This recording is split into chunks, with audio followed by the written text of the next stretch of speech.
Welcome. Everything is fine. You're listening to Forkin Bullshirt, the Good Place podcast. I'm Jason. And I'm Vivienne. We'll be the MCs of this never-ending Demon Con. This week we're talking about Season 4, Episode 5, Employee of the Bearimy. It was written by Joe Mandy, directed by Beth McCarthy-Miller, and it aired October 24th, 2019. Let's get right into the recap. Janet is locked in a magnet jail in the Bad Place, enduring Vicky's attempts to torture her. Michael and Jason struggle to think of a plan to save her, and Michael chooses to restore all of Jason's afterlife memories to maximize their chances of survival. It's time that you remember everything we've been through. Now prepare yourself. This might be intense. Oh, dear! As they walk the halls of the Bad Place, Michael and Jason come upon Michael's employee of the Bearimy photograph. Michael reflects on his past, scared of what he'll encounter in the Bad Place. Michael and Jason sneak into Demon Con, where Sean is talking about the future of torture. For 4,000 hours. Michael walks on stage pretending to be Vicky in a Michael suit. Let's begin with slide number 1 of 7,000. Nice speech. Not. What's up, dingus? Michael calls Jason up on stage. He tells Sean it's Glenn in a Jason suit, built to torture Janet. They bring Janet out on stage and Jason tells her he loves her. Janet pretends to be tortured. And their plan is ruined when Vicky shows up. Jason reveals he's carrying Bad Janet's lie detector. Michael confronts Sean, and he tells the audience that humans can improve, and so can demons. He begs them to open their eyes to the truth. Humans are capable of self-improvement, and so are we. And down deep, Sean knows this is true, too. Vicky tries to lure Michael back to the dark side, and he responds by exploding her and the Michael suit. Jason, Janet, and Michael run away. On their way back to the neighborhood, Janet informs Jason that Blake Bortles was replaced by Nick Foles. He's surprisingly okay with the news. Foles! Back in the neighborhood, Eleanor plans a lake house trip for the 4 subjects. Derek is in charge of the neighborhood while Bad Janet is handcuffed to the fridge, and yes, it goes about as well as you can imagine. Eleanor assigns Tahani the task of hosting the humans' getaway, but Tahani longs to be more useful to their mission. I'd like to be more useful. What is it that you Americans say? Insert me, coachman. Put me in, coach. Chidi doesn't go to the lake house, citing his fear of swimming in lakes. Derek loses control of the Janet babies. You said you could handle this! Yeah, well, it turns out being a single father to 300 kids is not that easy, Eleanor. Okay. Tahani returns to the neighborhood to fetch Chidi. She and Eleanor try to distract Chidi from noticing the chaos outside by pretending they've created a puzzle for him. Eleanor sends Tahani back to the lake house, but she stops to talk to Derek. She sees him struggling and advises him to reboot himself, so he'll become more advanced. Yeah, here we go. No, don't kill me. Don't do it, Doc. Now, why is that so hard? You know what? I see what I gotta do. Just kind of look at this. Derek! Derek reboots himself, and all the Janet babies cease to move. Eleanor figures out a way to make it work. She tells Chidi she wants him to believe he's safe, that he can trust Eleanor enough to try new experiences. She blindfolds Chidi and walks him through the neighborhood littered with Janet babies. Tahani and Eleanor deliver Chidi to the lake house. Tahani feels she's useless in comparison to the others, but Eleanor reminds her of her strengths and the purpose of her parties. So we got a little bomb dropped on us in this episode when Michael says that he has restored Eleanor and Tahani's memories. Excuse me? Memories. Yeah, 300 years of memories. When did that happen? Yeah. Why weren't we there to witness this? I agree. I'm so I would have loved to see Tahani's reaction when she found the reboot when her and Eleanor were soulmates. Oh. That would have been a good reaction to see. Yes. So, I don't know. I think either that was just a throwaway, like we need to remind people that this happened, or it's a deleted scene from earlier episodes. Right. And they just were like, hey, this scene was deleted.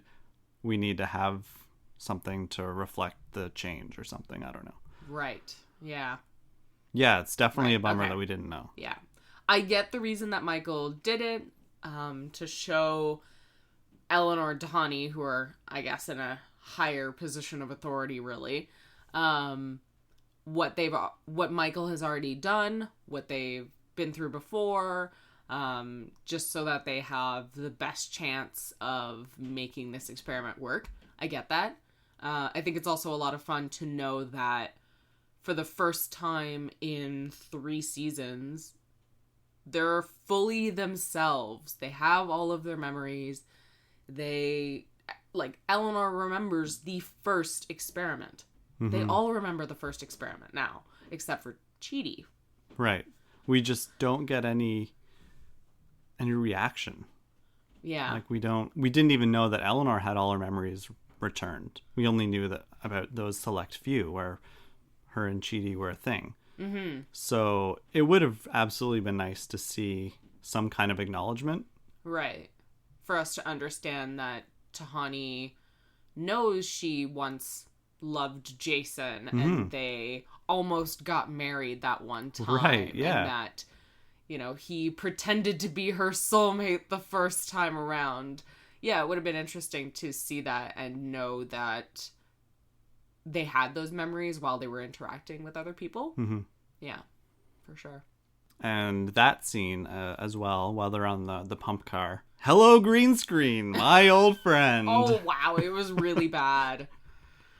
Yeah, it's a couple times this episode we see some not great green screening, but I guess I understand. Like, you can't really put them in the desert when they're on a soundstage.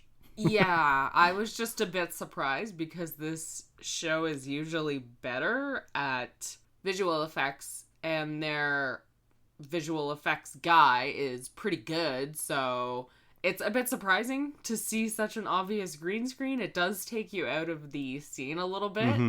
I'm pretty sure that we both looked at each other when it started up and we're like, oh, that's not great. Awkward. Yeah, the scene with Tahani and Eleanor at the end also very obviously on a set. Yes. Yeah, not great. Also, in that desert area, I saw a 4-headed skeleton on the ground. It would almost looked like it could have been Cerberus, that which is the Hound of Hades, the guard of the underworld, basically. But Cerberus normally has 3 heads, although he did have 50 heads in the original poem, which was written in like the 7th or 8th century BC. So he got a head reduction. Yeah, certainly. But yeah, it's typically 3 heads. So either it was like, it's just like, hey, this could be the similar type of thing that's guarding the bad place that died a long time ago. You know what I think it is? Do you remember all the way back in the first episode of the first season, Eleanor asked to hear what was going on in the bad place at that time, and someone said the bear has 4 mouths? Something like that. So maybe it was like a 4-headed bear. Oh. Right? Maybe it was. There was like a 4-headed flying bear, and we saw it, I think, in one episode, maybe in season 2. Okay. Flying through the sky. Yeah, that's what I think it is. Okay. I didn't actually notice the skeleton, but now that you say 4 heads, 4 it absolutely mouths, could have been a bear. I can't really tell the skeletal structure of a dog versus a bear, but it definitely had 4 heads. Maybe it is. Maybe that's it. Maybe you got it. Or maybe this bear had 4 mouths, but it was like each side of the head had a face. Ooh. You know? Right. Like some of those statues that you see. Yeah, that's freaky. A lot of mouths. Except, then they can't independently eat, so it's not the best. Anyway. We also get a big sign that says you're now entering the bad place, population your mom, in case you didn't see that part. Just helpful to let people know that we're actually going into the bad place. Yeah, remind in case you people. Missed it. In case you missed the whole plot. It's interesting that there's like a tunnel to get into the bad place, and it's just that easy. there's like this tunnel leading into the medium place, and yet to get to the good place, you need to, go to the front gates, which are where? I think it makes sense, because why would anybody want to go to the bad place? So they don't really need guards or anything. So if anybody was trying to sneak in, then great. Come on in. Welcome. Peel off your skin. Sit yourself down onto a bed of nails. Here's a complimentary Welcome cup to my of home. Peel frog off your piss. skin. You know. Just make yourself uncomfortable. Exactly. I like that. Okay. So we get a bit of a Michael story in this episode. Last week we sort of predicted that Jason was going to be the focus, and we do get a little bit of Jason for sure, but I felt like most of our focus was on Michael and Tahani this episode. What did you think of Michael's story? It was very similar to last week's, in my opinion. When he was scared of peeling off his Michael suit and showing them his true form. Yeah. It's like when he saw his picture on the wall, that it just reminded him of a different time. A time when he's not really that proud of anymore. Yeah. He's just reminiscing about how good he was at his job, and thinking about that is kind of sad. Yeah. I like that Michael pointed out the demons can get better too. And we did have Eleanor say that last episode as well. Like, it doesn't really matter. Demons can be good. So it's not just human beings that can improve. It's also, you know, any agent of the afterlife as well. Like, every person is capable of improvement. So it's kind of nice because, I mean, we've been joking around saying, like, Brent is irredeemable, but the show is basically telling us no one is irredeemable. Everyone can get better. Everyone should try to get better and make that effort. So that's nice to see. Even Janet's getting better, quote unquote. Yeah. Like, she's just growing as a being. So maybe bad Janet's can... Well, we've already seen bad Janet being able to pull off being a good Janet, so there's growth there. It's... I mean, obviously it comes with being reset a bajillion times, but... So in this episode, we see Michael seeing this employee of the Bearimy photo, and we also see him talking to himself, kind of, Vicky in the Michael suit, telling him, you know, you're a demon and you're always going to be vile and cruel and disgusting and welcome home and all of this stuff that's trying to lure him back to his old life. And we see him explode Vicky in the Michael suit, exploding himself and maybe his past life, right? Do you think that we're done with Michael's insecurities about that time in his life? I don't think we'll ever be done with it. I don't think he'll ever be done with it. It's always going to be kind of a black spot in his past. Right. But maybe he'll be able to move on and just kind of accept that that's something that he did in the past, and you can never erase it. You can just learn from it and grow from it and just try to be better. Right. And maybe he'll be able to help other people. Other demons, if any demons choose to change. Maybe right. like Glenn. You know, Alcoholics Anonymous. So it could be like a demon reform meeting. Like, hey, right. guys, I was once bad too. We can get better. He could be like a improvement sponsor. Right. Kind of thing. Kind of like in Wreck-It Ralph when they say, you know, just because you're bad guy doesn't mean you have to be bad guy. Aw, I like that. Yeah. Yeah. Did you see that one of the employees of the Bearimy was just a panda? Yeah. Just a panda. Yeah.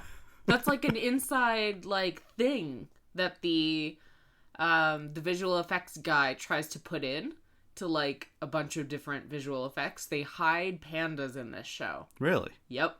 I didn't know that. And if you remember back in, I think it was season 2, Jason suggested some sort of plan about ride the magic panda and learn its power, something like that. Right, that was one of their plans. Yeah, that was one of the little panda inserts in this show. So, okay. Yeah, it's kind of neat.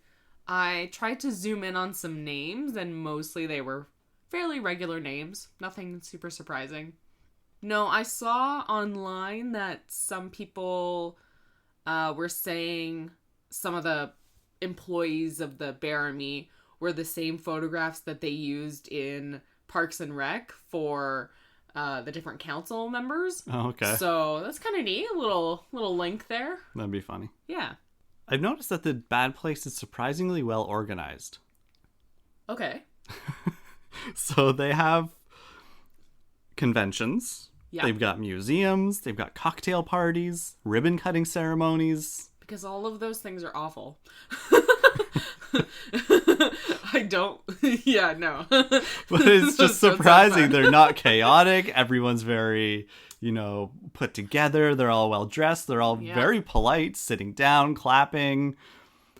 It's just kind of funny, like the juxtaposition there of the Bad Place and everyone's a jerk, and yet they're also like sophisticates. Like they wouldn't be out of place at like a Tahani party. Right. Except for the way that they speak. Oh, absolutely. And the things that they applaud. For right? sure. Yeah. But yeah, it's that like, it's reminiscent of the 1950s, right? Everyone is dressed in that kind of glammed up way. Mm-hmm. People are sitting around smoking, and it's I don't know. It's interesting though, yeah. But you make a good point. It's not this chaos that you would imagine it would be. Mm-hmm. I kind of like that about it though. It almost just seems boring and arduous and bureaucratic in the worst way, right? Oh yeah, like his 4,000-hour presentation, that's 166 days. Oh my god. 166.66666, repeating, of course. Yeah. And like, is only a section of the demons going to this? Because otherwise there are a lot of people not being tortured right now. Maybe it's their summer break. Maybe they have automation tools. Yes, that's true. The bees butthole can look- spiders are taking care of it. Right. Even though they're getting a little bored, but... One of the signs I thought was really great because it has, obviously the Bad Place uses like corporate jargon. Mm-hmm. Leveraging next-gen torture workflows to disrupt iterative engagement ecosystems. So... That doesn't mean anything! It's just blah words that are just dumb. Whoever invented corporate jargon should be in the Bad Place. Yeah, They probably I think are. they deserve it. Yeah, they definitely are. Also on that, the Demon Con poster is trust stabs, painball, team building exorcisms. Ooh, I like that. That's fun. And so, and also zap line Oh, yeah. and ultimate frisbee. So I don't know, you may recall the ultimate frisbee guy in the Bad Place Museum, which was the first white guy to grow dreadlocks and call ultimate frisbee ultimate. Right. Of course, Jason loved that guy. This guy rules! I feel like it's torture if you play ultimate frisbee with me, because I can never direct the frisbee where I want it to go. Most of the time it just continues with the arc of my arm and then ends up like halfway behind me. I'm not good at frisbee, guys. Don't put me on your team for anything. Anyway, speaking of corporate jargon, Weird Al has a really great song called Mission Statement, which is on his 2014 album Mandatory Fun, which is just 4.5 minutes of corporate jargon explaining that a company is going to increase their numbers. But the song is just literally just corporate jargon the entire time, and it's fantastic. Oh my god. It's kind of tiring at the same time because you're like, you're not saying anything new. You're just repeating the same thing over and over again. Yeah. Just different words. Yeah, yeah. So, It's how I feel trying to work on a resume or looking at... job descriptions or job Yeah. required skills. Right. So they're all the same. It's just, oh, let's see who has the biggest thesaurus, right? Like, it drives me crazy. That's all it is. Yeah. Why use many words when fewer words better? I don't know the Office line. I know it's some quote. Right. Yeah, I enjoyed this setup, right? It gives Jason and Michael a really great opportunity for their plan, and it was just another fun insight into the bad place. Instead of just having them wander through the halls, in and out of people's offices, it gave the bad place a little more life, I guess, right? And I really liked when Vicky Michael shows up on stage beside actual Michael. I was like, oh, we're going to have that switcheroo moment that we didn't get last episode. And then immediately I was like, wait, Vicky can just take off. Yep, there she goes, taking off her suit, and never mind. Yeah. That switcheroo thing would obviously not work, so I'm dumb. But anyway. It would only work if they were both trying to convince someone that they were Michael, right? Right. Then you wouldn't be able to take off the suit. Or if she was like, oh, the zipper's caught. Yeah. And then that would just be really trying too hard. Plus, it's a fun opportunity for Ted Danson to get to play Vicky playing Michael, right? That's fun. So I'm sure that it's every actor's like dream to be able to play their character as somebody else, and then just testing out their acting chops. Yeah, it's a fun week for Ted Danson, right? Right. He got to do his weird laugh at the beginning. Well, he got to do the weird laugh, but not right. Not even close. Not with the spirit of Michael. It's more of a delighted giggle, okay, Vicky? Calm down. Michael's little speech, which we did mention last episode, I believe, we thought maybe he would be able to talk to a bunch of other demons and maybe convince them or something. So do you think it reached anybody? Will it cause unrest in the demon community? Maybe there'll be a group that forms who believe in Michael, and maybe there'll be like a work strike. I don't know, just spitballing, but like, do you think maybe it reached anyone? I don't think so. Do you think the show is just not the direction the show's going to go? I don't know. It's interesting because the bad place employees, or the demons, I guess, they all kind of thought that Michael's performance and everything was just that. It was a performance. Right, like a bit. bit. They thought it was part of Demon Con, and so I don't know if anyone took the time to take what Michael was saying seriously. Right, exactly. It's interesting though, like he says they committed torture as part of a moral balance of the universe, light and dark, and then that's not really true anymore, and the people that they are torturing can be better people. I mean, he puts it all out there for them, so hopefully he's reached somebody, but I don't imagine he has reached a lot of them. I don't think this is going to spark some sort of coalition against torture or whatever at the bad place. Right. Because really, when you think about it, Glenn was already kind of not that bad, right? He was pretty mild for a demon, Yeah, he really was. Yeah, not the most, not the spiciest salsa in the mix. So he might have been a little bit easier to sway than other demons. Yeah.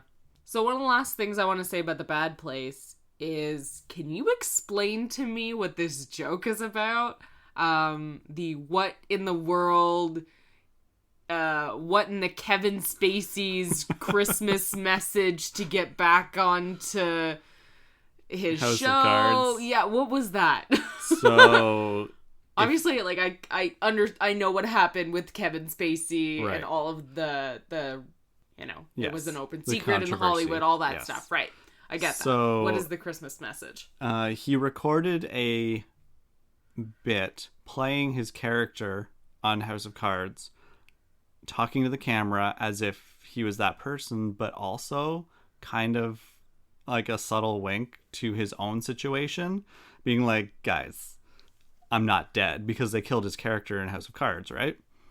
And they're saying, well, if you didn't see it, it didn't happen. So I'm still here, and I'm not going anywhere. Also kind of like, hey, I'm not going to jail for this. It was really fascinating to watch because he's such a great actor, which sucks. But seeing him do this and like kind of like winking to the camera the whole time, like, guys, I ain't not going anywhere. You can't arrest me. You can't put me in jail.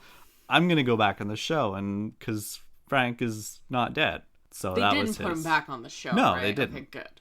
Okay. So that was the whole thing, and it's, if you haven't watched it, I definitely recommend watching it, because it gives you those willies, like you're watching you're watching a serial killer talk about his crimes, and as if they're not that bad, and like, the world will forgive me.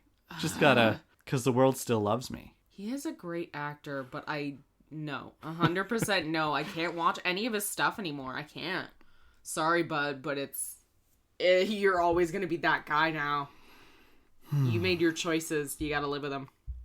Separating the life from the work it's tough. Like, there's a lot of actors that I can do that with, like Tom Cruise.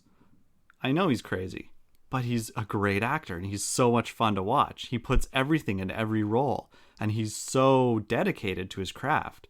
I just can't not watch him. Yeah, I think it really depends on the actor, the way that they behaved after any stuff came out. Mm-hmm. It's tough. It's really tough. Yeah. And then the last thing I wanted to say about The Bad Place is that I like that we're calling back to Vicky's acting roots that we got in season 2 when she was trying to be this new character that wasn't directly involved in Chidi's life, and she was thinking of a fun backstory and how she has a limp because on Earth she had a limp, and she has cats now, and she doesn't want to be locked up because she's a Ferrari. Oh, Vicky. Yeah, I just thought it was a lot of fun. I love seeing her be the terrible actor stereotype that she is. Oh, I didn't know that I had an understudy. With such disdain just dripping from that sentence too. Oh, man. Mm-hmm. So let's go to Jason. Jason wasn't exactly the center of this episode, but he had some really good moments, I thought. It just goes to show that he's still on his journey of improving. He's doing it a lot slower than the rest of the gang. But we explicitly point out that we're working on his impulse control. And Jason 100% listens to Michael. Mm-hmm. He says, I wanted to explode a bunch of demons, but you told me I should wait. So I did, and I still had a plan. I had a backup. But I didn't let that impulse control me and do something that could have got us into a lot more trouble. Mm-hmm. Right? And he acknowledges a bad plan, too, when he asks Michael if this was part of his plan. And Michael's like, no. And he's like, well, good, because, that would have been a bad plan. Yeah, that's true. He still doesn't seem all that scared about the demons in the bad place. I mean, that's not his big fear when he gets there. Which I thought was really sweet. Yeah. He's more scared about him and Janet and how they're going to be together. And whether Janet's still interested in him. And Michael's Michael's looking more at the big picture. Right, yes. I just think it shows us that safety is not Jason Mendoza's number one priority. I mean, we kind of knew that from the start. Yeah, but we're just reinforcing that because, like, on Earth, he behaved like he was invincible all the time. All the time. And that has 100% not changed now that he's in the afterlife. Yeah, and it's good to see Jason and Janet back together. I like how they use that code to let each other know who they really are. Yes. When Jason says girl and she says not a girl, that's a good moment because Janet really could be confused. Not sure if that is Jason, but in that moment when he says all of those nice things, but then punctuates it with girl. Yeah. That's the moment. I mean, she is drunk on magnets, so. That's true. Maggonuts. Magana. The impulse control thing's interesting because we've mentioned it a few times this season, and it really makes me think back to that theory. And I'm sorry I can't remember who it was, but the theory that this season is really just the humans completing the judge's test. Right. Because that was her test for Jason. Mm-hmm. So, I don't know. Maybe that is kind of what's happening here. Sprinkling little hints here and there. Yeah, a little bit. No, now, what did you think about Michael's line that he has to re-erase Jason's teen years? That was a weird moment. It's just a throwaway. Yeah. Right? Like, he was just an idiot. So it's probably best to get rid of those memories, lest they influence his future actions. A lot of Molotov cocktails back in Jason's teen years. Probably. Yeah, it's just interesting, selectively taking some stuff out, maybe. Selective editing of your personality. Oh. See? That's weird. But then again, I definitely know some people that if they could erase moments in their lives, probably would. Just embarrassing ones. Moments, people, whatever. Yeah.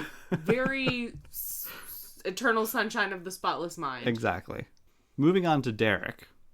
You definitely called his issues with the neighborhood in our last episode. Oh, yeah. Because I didn't think that the show would go in that direction, or I kind of hoped it wouldn't. Yes. But it did, and I'm glad it got resolved quickly. Yes. It didn't play this giant part in the B story. Right. It was probably like 10 minutes of shenanigans. And yeah, you were absolutely right. Derek was not able to control the neighborhood. It turns out being a single father to 300 kids is not that easy, Eleanor. Yeah, jeez. But the throwaway line that I really liked from Derek, which was, I wasn't technically designed for this, but to be fair, I wasn't designed for anything. I feel like that's a really motivational thought. Right. Like, okay, if you're ever struggling with a task or a job and you're scared you're not good at something, you just realize that nobody's designed for anything. And all you have to do is just work at it, just like everybody else. Nobody's born innately good at becoming a computer technician or becoming a brain surgeon. They just work at it. Everyone just starts off with a blank slate, just like you. Right. Nobody's designed for anything. We're just designed to live and breathe. Everything else comes from our hopes and dreams. Aww. I feel like it's inspirational, but at the same time, if you look at how Derek handles things in this It's unintentionally inspirational. Yes. Everything Derek does is unintentional.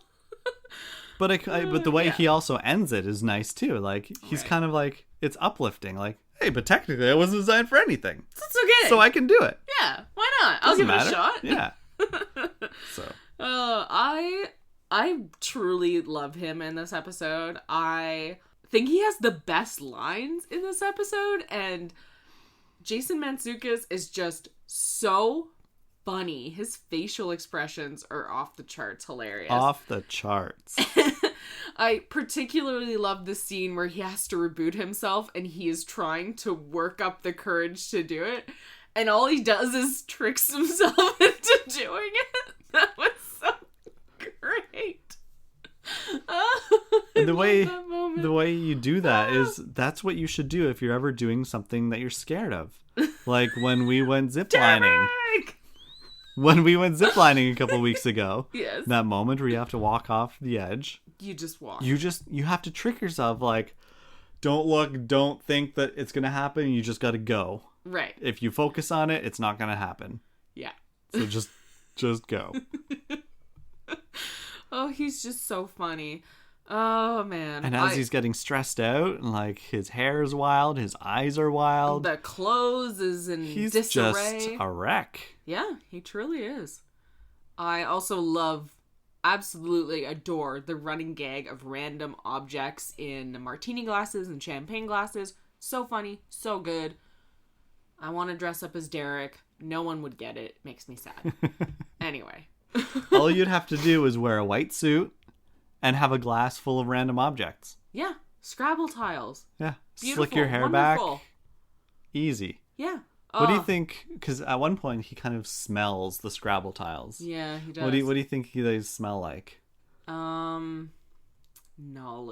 I was going to say a dictionary.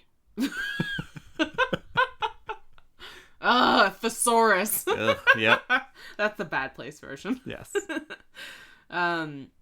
So you and I were talking in passing earlier this week, and you said, like, you were worried that they were using Derek a little too much this season. Do you still feel that way?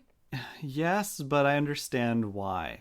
Okay. Like, it is a means to an end. Like, they do have to have him there because Janet had to be kidnapped and someone had to run the neighborhood. So, and we couldn't trust bad Janet to do that. oh, absolutely not. I wouldn't trust her to do anything. So, personally, I don't think that they're using Derek too much. I think we're getting a nice splattering of fun, ridiculous Derekness. I think that they probably have inserted him into episodes that they didn't really need to have him in, because the fans love him. You know, I get it. I love him too. I don't think that the story with Jason and him was particularly relevant. But it makes sense that they would have him there because they are in the medium place and Janet would need assistance to do this giant task. So now that Janet's on her way back, do you think there's still going to be that issue, or is Janet going to convince Jason that there's nothing going on with her and Derek and he doesn't have anything to worry about? I think that they're done with that. Okay. I don't think that that's really much of a story. So I'm hoping that they're finished with all of that. I think it may have just been a way to get our characters in that place where Jason would believe Janet is breaking up with him. Right? So hopefully that story is abandoned once Jason and Janet get back to the neighborhood. They can just be happily ever boyfriend, not a girlfriend. Yes. So, and then maybe eventually married and they play that fun NSYNC song again. Tears off his sleeves again. Yes! I love the Jason and Janet wedding. It's so good. Okay. Should we go to our other couple? Tahani? Yeah, Tahani and herself. Yeah, no, yeah, let's do it. Yeah, Tahani and herself. This is the other couple. Tahani and herself. What are your thoughts about this story, this episode for her? I don't know. I was mad about it. It was just, I think I get it. Like, I get where she's at. She's so desperate to be useful, and she doesn't feel like her hostess skills are good enough anymore. Yeah. Or that they aren't as meaningful or as helpful as everybody else. Like, she feels inadequate. And I guess we can all really relate at some point in our lives. We all kind of feel like what we're good at or what our job is isn't as important as maybe somebody else's job or, you know, the other jobs that are out there. Like, sure, I'm working at, you know, a fast food joint and I'm really good at it, but it's not really that meaningful. I'm not saving people's lives. I'm not out in, you know, the rainforest planting trees or, you know, saving endangered species. Yeah. But we do what we're good at. We do what we need to survive. Mm-hmm. Yeah, it's tough. I think I didn't mind this, actually. I thought it was fun because I think it's the beginning of some proper Tahani character development, which I think is long overdue. Mm-hmm. I think I pointed out in an earlier episode that I felt Tahani hadn't really changed a whole lot. She was still very focused on throwing parties, and she was name-dropping people left, right, and center, which she kind of stopped doing for a little while. She at least, like, reduced her name drops, I think, in season 3, so she definitely amped it up this season. Well, she didn't even name drop this episode. She almost did. She almost did. I still don't really get that reference, but she almost did. Yeah, I thought it was good. I was a little bit frustrated with her because it was like, yeah, Tahani, I get it. You want to help right now, but we need to figure out a plan for that. You can't just go all willy-nilly with this. Mm-hmm. And right now, we actually do need your hostess skills because these 4 humans kind of need to bond. So I was already at the, like, Eleanor end of the episode. Frustration. This is important. These 4 human beings are actually so important for the fate of the entire universe. So yeah, I think what you're doing is pretty important right now. But I also thought it was a lot of fun to see Tahani mess up so many times this episode. Unnecessary. She was so funny, though. She was so funny in the ways that she kept making things more and more difficult for Eleanor. Mm-hmm. When she comes in to Chidi's place and she's trying to hide that all the Janet babies are going hog so wild, funny. and she's tangling herself up in the curtains, and then she says, "Oh yeah," and then the puzzle leads you to the true meaning of the universe. Like, excuse me, Tahani, stop making it worse. It's unnecessary. She says that a unicorn was killed. All of these things that just, Tahani, just stop, just be quiet, just don't. But it was great. I liked that the end wasn't just, hey, Tahani, you're more valuable than you think you are. Eleanor points out that, yeah, the only reason she's actually good at this stuff is they had very different lives. Mm-hmm. Eleanor had to struggle to survive, and Tahani was kind of given everything to her. So yeah, she doesn't have those skills. Right. And those are important skills, not ones that you absolutely need to have, but her adaptability is a little low. And maybe she can work on that. Yeah, absolutely. Yeah. And I like how she says, like, I want to be able to do something important later on. Yeah. And I immediately was like, okay, that's a little nugget. That's a little secret of what she's going to end up doing as her role at the end, like in the afterlife. Ooh. After the show, maybe in like the epilogue or something, like 400 years later, this is what everyone's doing. Oh. And Tahani's going to be in charge of helping welding. Helping people maybe understand their worth or how they can use their skills in good ways instead of bad ways or something. She'll help people. But I think that was a little hint at what she's going to be doing at the end. Right. She's going to have a more quote unquote helpful, useful, valuable job. Exactly. Right. Yeah. Okay, cool. Not that party planning isn't like fun and useful and making a memorable event. Anyway, just saying. Somebody who's done the same thing for their entire life kind of wants to mix things up a little bit. 100%. A little moment that I really liked of Tahani's this episode was when she said, "What am I, Welsh?" And Eleanor responds with, "Are you? I don't know. No, right?" That was great. That was so funny. I never understand the difference between British and Welsh, and I don't know, you're in different parts of the world, I assume.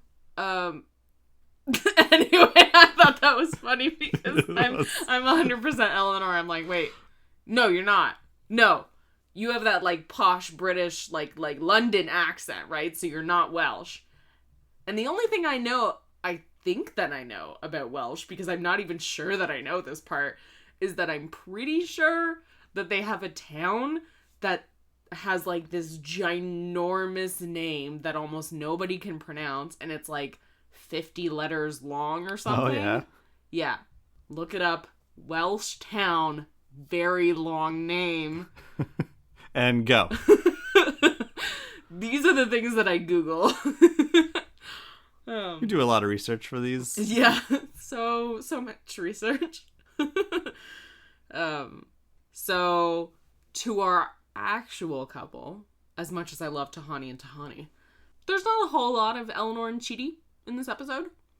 But the little parts that we do get are fun. I feel like there's some good connection between the two of them, and it almost feels like the writers are leaving little breadcrumbs. And I'm wondering when Chidi's gonna grab himself a little snack. You know? An Eleanor sandwich. Woo! I thought Eleanor was kind of a jerk to Chidi at one point. What? So when she tells Chidi that she left him 4,000 clues and he found like 5. That was so unnecessary. She didn't leave him any clues. She didn't leave him a treasure hunt. You didn't need to say that whatsoever. You just wanted to feel superior for a moment. Like, what the heck, Eleanor? Come on. I think she's taking a page from Michael's book. Absolutely. In season 2, episode 9, Leap to Faith, when Michael's leaving them clues that he was still on their team, he's like, well, I left you like 12,000 clues just in case, because you're primitive minds. So I thought she was definitely taking a page out of Michael's book. Yeah, 100%. But I liked it because it was just like a moment of, don't even worry about it, it's fine. I just left like so many clues and you got like none of them. It's another instance where Eleanor can have one up on Chidi. She doesn't get to have it often, okay? That's true. Yeah. And he's holding like a lamp and a ball? Soccer ball. Soccer ball, which yeah. was weird. Where did he get the soccer ball? Yeah, I feel like Chidi wouldn't have a soccer ball. No. Hey, didn't we have a flashback of him trying to pick for a soccer team? Yes. There you go. There you go. When he was a small child. Yes. So, that's the connection. There you go. You got it. I got it. I'm concerned about Chidi and Simone. They're pretty happy together. That's not why I'm concerned. Okay. Although that moment did break my heart a little bit when Eleanor had to witness the love of her frickin' life kissing a beautiful woman who's very intelligent. Mm-hmm. Yeah, heartbreaking. But I'm a little concerned because Chidi and Simone seem to be really uncomfortable and unhappy to be with John and Brent all the time. Simone constantly makes comments about Brent. I don't think that's the first time he's yelled at gardeners before, and she has to point out to him that it's not okay to call Chidi brother and all these different things. And then Chidi, at the beginning of the episode, has this this kind of like awkward moment that you didn't really you found confusing when John says he thinks that Janet is going to get some plastic surgery work done. Mm-hmm. It's just, it makes me worried about how convinced they are that those two people belong in the good place. Right. So I still feel that they're going to figure out that those two do not belong there. And that's going to jeopardize the experiment, I think. Yeah. Yeah. And they are very intelligent people, so... And we're getting hints of it. We're getting little nuggets, Mm-hmm. So... Hey, I'm all for throwing wrenches in the gears. This could be exciting. It's interesting because we predicted, or you predicted, that this neighborhood experiment was going to be over by now. That the show was going to have twisted the premise at some point. But it really feels like we're sticking with this experiment now. Like, we didn't I'm giving it one more episode. Okay. All right. To episode 6. It's surprising in comparison with the last couple of seasons when we've twisted everything on its head or flipped everything on its head in the second or third episode. Right. Or wrapped up like a storyline really quickly. I'm like, okay, that was what you expected. Now we're going in a completely different direction. And the pace feels a lot more like season 1. Yes. Slow and steady. Yeah, and we didn't really get a lot of consequences to their visit in the bad place. Like, they just leave, and Janet destroys the entrance, and that's it. Right? We didn't see demons coming and chasing after them. Michael and Jason didn't get captured. It's almost like, okay, so Janet was captured, and now we've got her back, and so we're back at where we were in episode 1. Like, we have to do something with that, right? Yes. So I'm very interested to see what we're going to do. I'm very surprised at the pace this season. Very surprised. Yeah. I think one of the big complaints about last season was the pace and how it felt very fast. And we're, like we mentioned before, like we're going from country to country to country and so many different places all through the season. Like, we don't have time to breathe. And this is like, we're almost getting too much time to breathe. Okay. I don't mind the pace. It's just I don't want it to be so slow that nothing happens. Right. We still have a lot to do in this season. Yes. And we only have 12 episodes, and we are... almost halfway through. Yeah, we are. We're gonna see episode 6 tomorrow. So, overall, what were your thoughts on this episode? Do you like it? Yeah, I always like seeing the bad place, and interacting with the demons is fun. I'm glad we got to reconnect with Janet, and her and Jason got to get back together and reunite, and Michael got to blow up some bad guys. Yeah. So that was fun, and we got to see more Derek. So yeah, overall it was a good episode. I enjoyed it. I'm just apprehensive, I suppose, about the future. Right, how much they'll get done in this season. Yeah, and Okay. it is the final season, guys. We only have like 7 episodes left of the show. I have faith. I have total faith in these writers. Oh, absolutely. They're going to do great. For sure. The next 6 episodes may be at a breakneck pace. Maybe not. Maybe they will be. It's Who knows? building up to one complete shirt show. Ooh, okay. So my final comment about this episode is that we name dropped Sarah Michelle Gellar. Name drop! Oh my god. I know that we didn't name drop Buffy, which is just like a slight against humanity, but whatever. She still got name dropped. I was just so excited. Sorry. Anyway. I know a lot of people kind of make fun of Sarah Michelle Gellar for her crying scenes in Buffy and all the shows that she ever does. Because she looks so bad when she cries. Are you kidding me? When Buffy cries, I cry. 100%. Like, a lot she gets those, the glassy eyes and, oh. She gets me 100%. I cry when Buffy cries. I cry when Willow cries. I cry when most people cry. When Willow cries, it's like a puppy dies. It's very depressing. Yeah, and when Buffy cries, it's like a cat dies. It's also very depressing. That's just my personal thoughts on it. All I think about when I think of Buffy crying is that one gif of her going. Okay, but come on, that's comedic crying. I know, that was very comedic crying. I'm hoping that if Sarah Michelle Gellar has not been watching this show, that someone will point out that she's been name dropped and she'll go, oh, okay, I should watch that show. Do it. Do it, Sarah. Do it. Please. It feels weird to call her Sarah. Anyway, do it.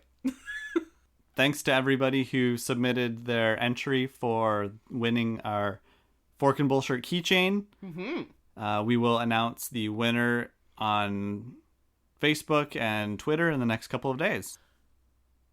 And that brings us to the end of Forkin Bullshirt, a Multiverse Radio production. If you're a fan of the show, please leave us a review and a rating on iTunes.